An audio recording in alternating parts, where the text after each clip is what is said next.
قال ابن القيم رحمه الله: مرت على شيخ الإسلام قدس الله روحه محن وآلام، وأصبح كل يعاديه، فجمع من هم حوله وقال: اقرأوا علي آيات السكينة. قال: فقرأت عليه آيات السكينة فقام وليس به قلبة.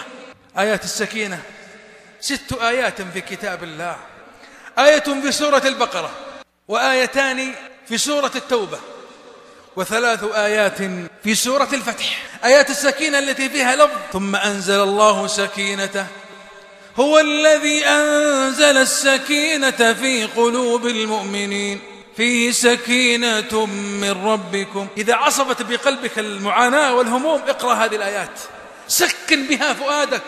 أتدرون ما معنى السكينة؟ هي الطمأنينة والهدوء. ألسنا نبحث عن السعادة والسكينة في هذه الحياة؟ تفتشوا عنها في هذه الآيات.